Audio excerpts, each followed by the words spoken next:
Look, quick question. If you had $15,000 sitting in your account right now, would you actually feel rich? Or would you feel kind of uncomfortable? Because here's what usually happens.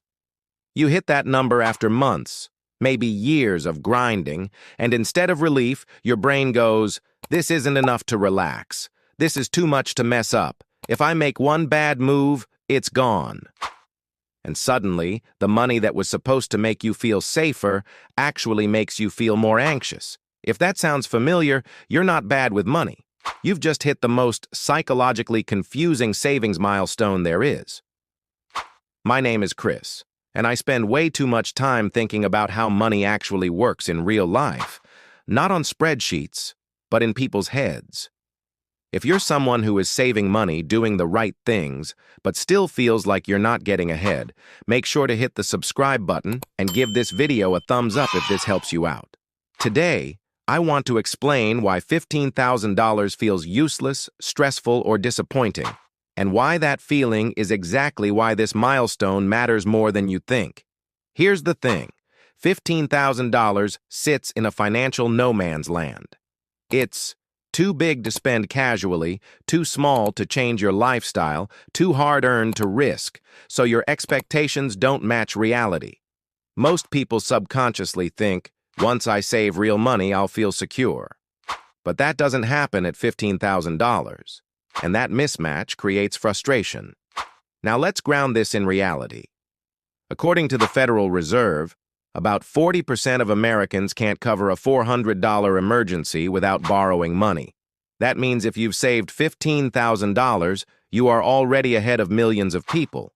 But comparison doesn't help, because your brain doesn't measure success logically. It measures it emotionally. And emotionally, $15,000 feels like a lot to lose, not enough to win. That tension is the problem. Let's talk math for a second. If you save $600 a month to $7,200 a year, $800 a month to $9,600 a year, that means $15,000 probably took 2+ years of consistency. And during that time, one car repair could erase months of progress. One medical bill could send you backward. One bad month could undo everything. So your brain learned a lesson. Money is fragile. That lesson sticks, even when the danger is gone. Here's what most people don't realize. The hardest part of saving money isn't the amount. It's surviving long enough for momentum to kick in. And $15,000 is where momentum quietly begins. This is where it gets really interesting. $15,000 is not an investing milestone. It's not even a wealth milestone. It's a stability milestone. Think of it like the foundation of a house. Nobody walks by a house and says, "Wow, look at that foundation." But without it, the house collapses the first time there's stress. With $15,000, emergencies stop becoming financial emergencies, bad months stop undoing good years, decisions stop being reactive. This is the exact point where money stops controlling you and starts supporting you. And that psychological shift is more valuable than any return percentage.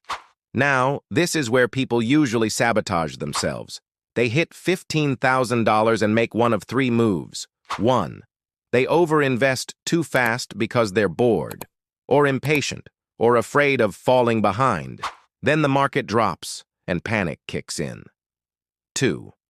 They inflate their lifestyle, new car payment, more subscriptions, higher rent. The savings rate that built the $15,000 disappears. 3. They freeze. They're so afraid of making a mistake that the money just sits there, doing nothing, while stress builds. All three come from the same place, misunderstanding what this money is for.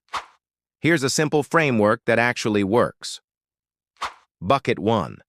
Core Emergency Fund, $8,000 to $10,000. Boring, safe, liquid. This money buys peace of mind. Bucket 2. Flexibility Buffer, $3,000 to $5,000. This absorbs life, moves, job changes, unexpected opportunities. This is confidence money. Bucket 3. Long-term growth, anything beyond that.